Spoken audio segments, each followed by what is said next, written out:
यह आदमी भूख लगने पर केवल बर्फ खाता था, क्योंकि इसके पास ना तो खाने के लिए खाना था और ना ही पीने के लिए पानी। ये सोचकर आदमी रोने लगा। इसके पास कुछ बिस्किट्स बचे थे। इसने बिस्किट्स पर खराब सूस लगाई और खाने लगा। ये एक बहुत बड़ा चोर था और इस महल में करोड़ों की पेंटिंग चौराने आया था। जब वो पेंटिंग चौरा कर भाग रहा था तो इसने गलती से गेट पर गलत पासवर्ड डाल दिया, जिसके बाद सायरन बजने लगा और सभी दरवाजे परमानेंट बंद हो गए जिससे वो बात कर रहा था।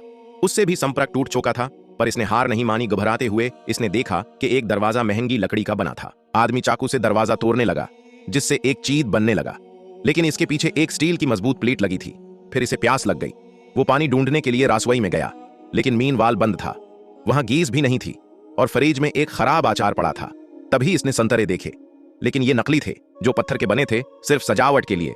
इसने उनमें से एक संतरा लिया और कांच की खिड़की पर फेंक कर मारा, लेकिन पत्थर टूट गया और खिड़की के कांच को कुछ नहीं हुआ। और तभी एसी ने कमरे को गर्म करना शुरू कर दिया।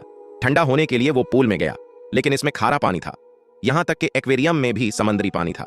फिर इसने किताब से पने फारे पनों को एक मैग्नीफिंग गिलास से जलाया और धुएं को फायर डिटेक्टर की तरफ किया, और तुरंत घर के अंदर बारिश चालू हो गई।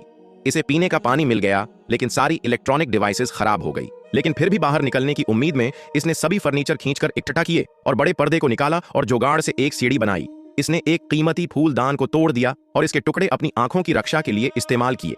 वो धीरे धीरे ऊपर चढ़ा और छत का किनारा तोड़ने की कोशिश की, लेकिन वो सीमेंट से लगे सकरों से मजबूती से जुड़ा हुआ था। इसने लकड़ी से औजार बनाया और धीरे धीरे एक एक करके सुकरों खोलने की कोशिश की। अंत में जब सारे सुकरों हटा दिए गए, इसने आखिरी सुकरों निकाला और दीवार पर एक संदेश लिखा।